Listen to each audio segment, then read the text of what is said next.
नमस्कार। विश्व हिंदी अकादमी और अबीर एंटरटेनमेंट द्वारा आयोजित यह कार्यक्रम विदेशों में हिंदी, हिंदी का विदेश की सीरीज 7 में आप सभी का स्वागत है। आप सभी विदेशों में रहकर मातृभाषा हिंदी को समृद्ध कर रहे हैं और हिंदी को विश्व भाषा बनाने में आप सभी की अहम भूमिका है। आप कहानी, कविता, यात्रा वृत्तांत ये सब लिखकर उपन्यास भी लिख रहे हैं आप, और हिंदी को इससे बढ़ावा मिल रहा है। हम सभी को आपकी भाषा प्रेम पर बहुत गर्व होता है। विश्व हिंदी अकादमी पिछले 24 वर्षों से हिंदी दिवस 14 सितंबर और विश्व हिंदी दिवस 10 जनवरी को मुंबई में एक भव्य आयोजन करती है और उसमें सभी हिंदी सेवियों को विश्व हिंदी सेवा सम्मान से सम्मानित करती है। अभी ये सीरीज 7वीं जो आज है, विश्व हिंदी अकादमी और अबीर एंटरटेनमेंट द्वारा आज की 7वीं सीरीज में भी 12 देशों के हिंदी सेवी अपने अपने वक्तव्य देंगे। तो अब मैं साधना सक्सेना जी वियतनामी राष्ट्रीय विश्वविद्यालय के सामाजिक विज्ञान एवं मानविकी विश्वविद्यालय हो ची सी सिटी में हिंदी शिक्षिका के रूप में कार्यरत हैं। सन 2000 में भारतीय कोसलावास के सहयोग से इस विश्वविद्यालय के प्राच्य अध्ययन विभाग में भारतीय अध्ययन विभाग की स्थापना हुई। हिंदी शिक्षण का कार्यभार आपको सौंपा गया और आप वहां पर कई वर्षों से हिंदी पढ़ा रही हैं। तो साधना जी, आपका स्वागत है। आइए अपने विचार व्यक्त कीजिए। नमस्कार, मेरे को सुन रहे हैं आप लोग? बिल्कुल सुन रहे हैं आप जी। तो यहाँ उपस्थित सभी श्रोतागणों को मेरा सादर अभिनंदन। जी, स्वागत है आपका। इस कार्यक्रम के सभी आयोजकों की जितनी भी प्रशंसा की जाए वो कम है। कृपया मेरा आभार स्वीकार कीजिए। धन्यवाद। आज का विषय है विदेश में हिंदी, हिंदी का विदेश। ये शीर्षक मेरे जीवन से घनिष्ठता से जुड़ा हुआ है, क्योंकि मैंने हिंदी शिक्षण, हिंदी का प्रचार प्रसार, हिंदी संस्कृति का प्रचार प्रसार जो भी कुछ किया है वो विदेश यानी हो ची मिन्ह सिटी वियतनाम से ही शुरू किया है। हम भारतीय जब भी किसी विदेश में जाते हैं, यहाँ पे मैं कहना चाहूंगी हिंदी भाषी भारतीय, तो हमारे साथ हमारी भाषा, हमारी संस्कृति, सभ्यता सब हमारे साथ जाती है। ये स्वाभाविक है। आवश्यकता ये है कि हम विदेश में जाकर अपनी हिंदी भाषा को स्वयं कितनी मान्यता दे पाते हैं तथा उसको मान्यता दिलाने के लिए वहां पर हम कितना प्रयास कर पाते हैं।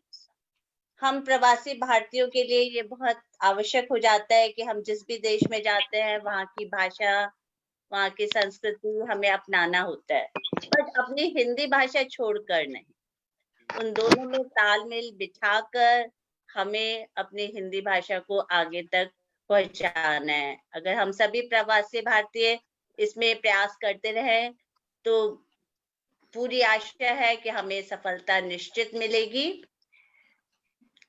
अब मैं आपको बताने जा रही हूँ कि हो ची मिन्ह सिटी में हिंदी का प्रवेश कैसे हुआ। सन 1987 में मेरे पति का तबादला दिल्ली से हो ची मिन्ह सिटी वियतनाम में हुआ। उस समय वियतनाम को स्वतंत्र हुए 12-13 साल ही हुए थे। भारतीय कौंसलावास भी नहीं थी।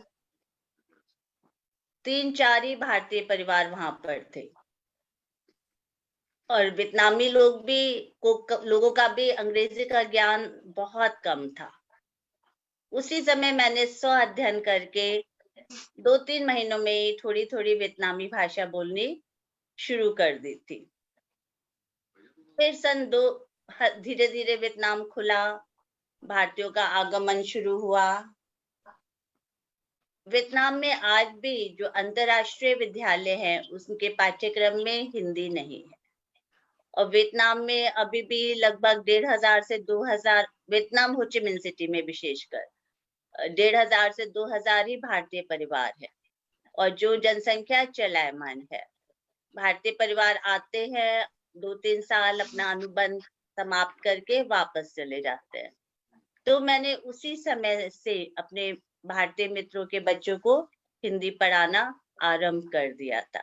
अभी तक लगभग 200-250 भारतीय बच्चों को मैं हिंदी सिखा चुकी हूँ।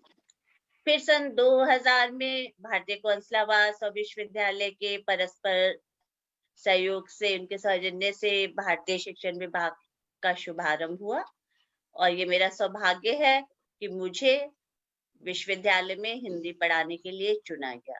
और तब से लेके आज तक भारतीय कौंसलावास और विश्वविद्यालय के सहयोग से हिंदी शिक्षण का कार्य प्रगति की ओर निरंतर अग्रसर है। मेरा ये सफर बहुत रोचक और चुनौतीपूर्ण रहा।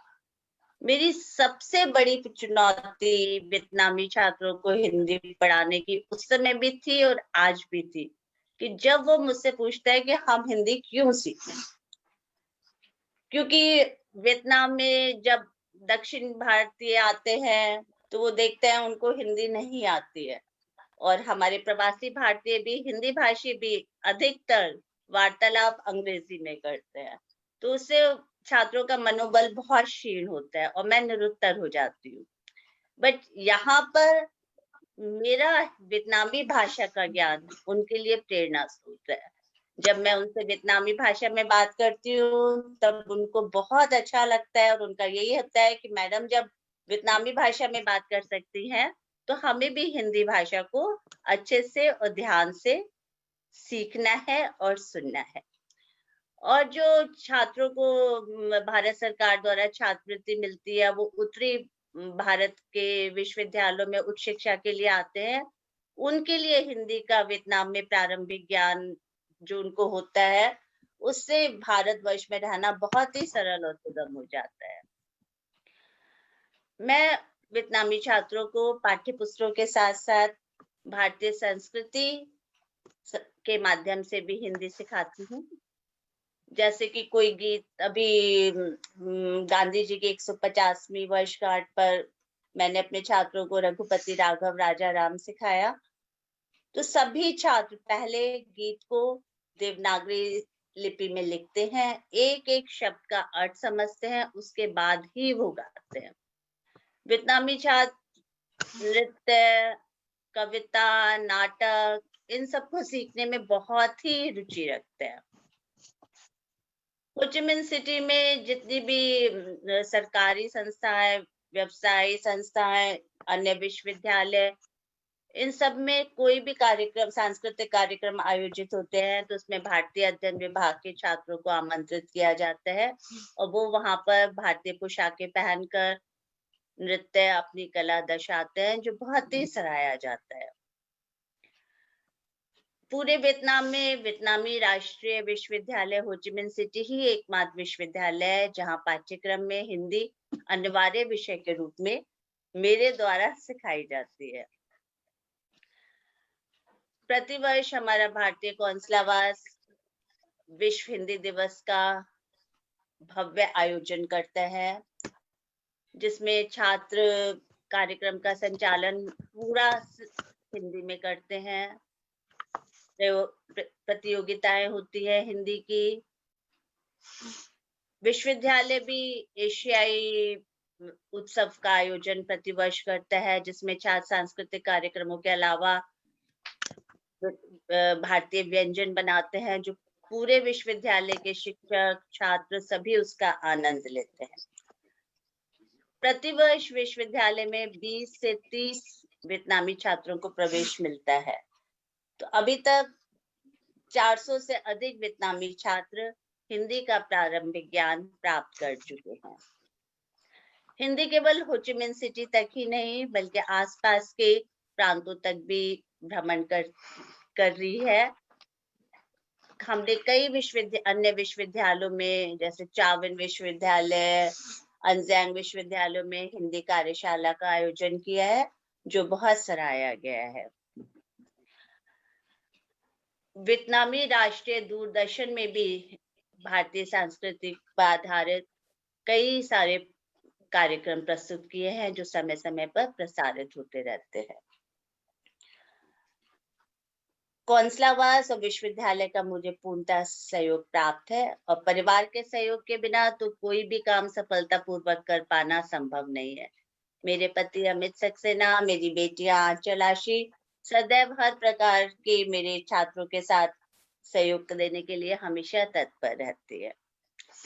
सन 2013 में मैंने अपने भूतपूर्व छात्र श्री फाम डिंग हुंग के साथ में हिंदी वियतनामी शब्दकोश की रचना की है। ये विशेषकर छात्रों के लिए है और भविष्य में वियतनामी हिंदी शब्दकोश की रचना करने की अभिलाषा रखती हूँ।